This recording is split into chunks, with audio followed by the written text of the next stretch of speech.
बाबा हमेशा कहते हैं ना कि अच्छा करोगे तो अच्छा ही होगा, जैसा बोओगे वैसा पाओगे। इसलिए हमें अच्छा करने से कभी घबराना नहीं चाहिए, भले ही हमारे साथ किसी ने कितना भी बुरा क्यों ना किया हो।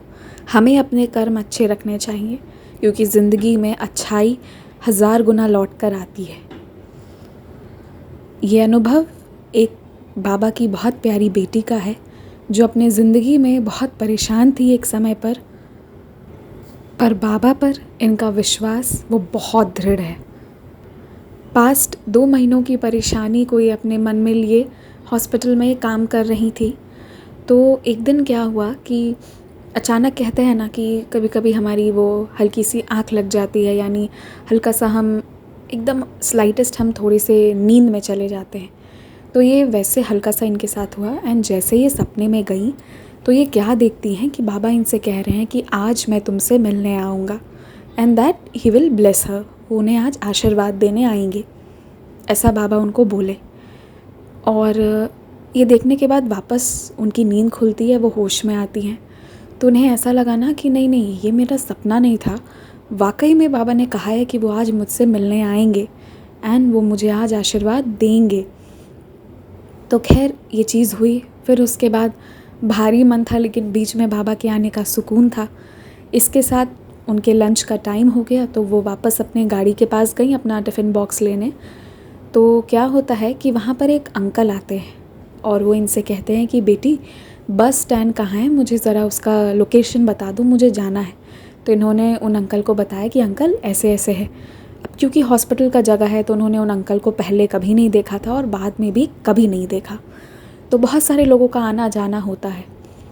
अब इन्होंने उन्हें बताया कि मेरा स्टैंड जो मतलब बस स्टैंड जो है वो वहाँ पर है। तो उन्होंने कहा कि मेरे पास बस पे बैठने के पैसे नहीं हैं, तुम मुझे पैसे दे दो।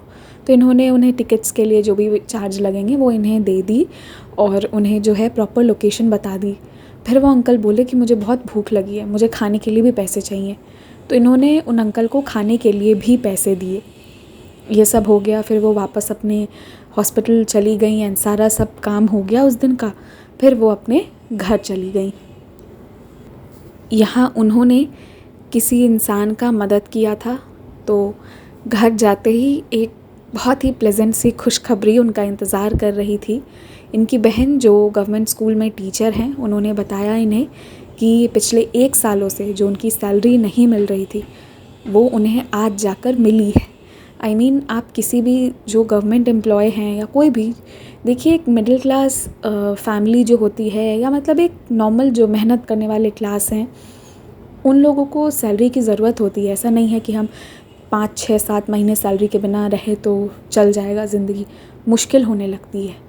तो वैसे में 1 साल की सैलरी जो नहीं मिल रही थी, इधर एक बहन ने किसी को पैसे देकर उसके घर या उसके जो जहाँ भी उन्हें पहुँचना था वहाँ पहुँचने की मदद की, उन्हें पैसा दिए ताकि वो खाना भी खा सके।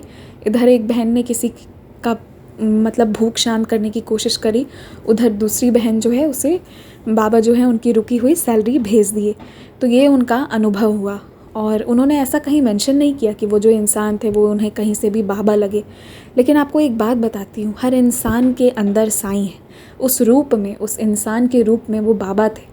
उस इंसान का जो भूख था, उस इंसान को जो अपने घर जाने की तड़प थी, लेकिन पैसे नहीं थे और इतने बड़े शहर में पैसे देगा कौन। पता है एक तरफ लोग बहुत चैरिटी, बहुत अच्छाई की बातें करते हैं, पर दूसरी तरफ कभी कभी कोई इंसान जब बेबस परेशान ऐसे नए शहर में अकेले खो जाता है ना, तो उसे मदद करने कोई नहीं आता और उसे वापस अपनी मंजिल तक पहुंचने में कभी कभी पूरी ज़िंदगी भी बीत जाती है।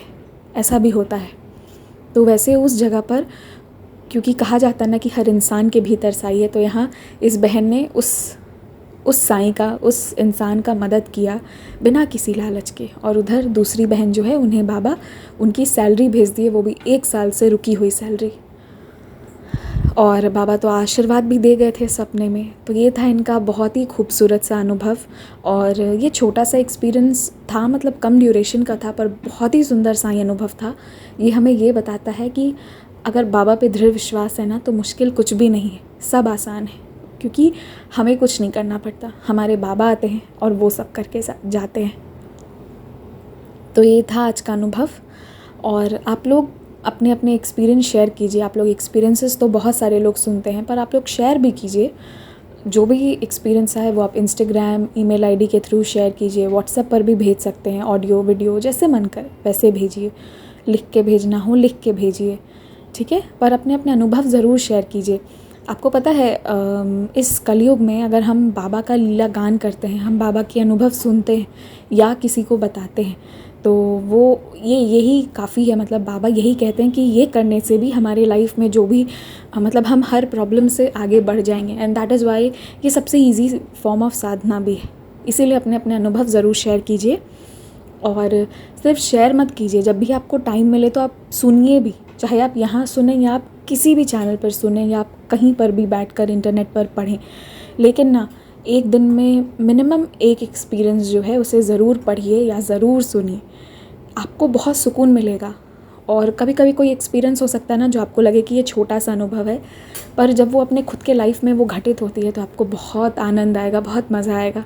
और कभी कभी ना कुछ छोटे छोटे एक्सपीरियंस भी हमारे ज़िंदगी के बड़े बड़े सवालों के जवाब होते हैं। इसीलिए सुनते रहिए, पढ़ते रहिए, इससे आपका माइंड बहुत पॉजिटिव रहेगा। लोग पूछते हैं ना, इतने तरीके खोजते हैं यूट्यूब पे, how to stay positive, how to stay calm. सबसे अच्छा तरीका है, निकाल लो बाबा के अनुभव। ओम साई राम।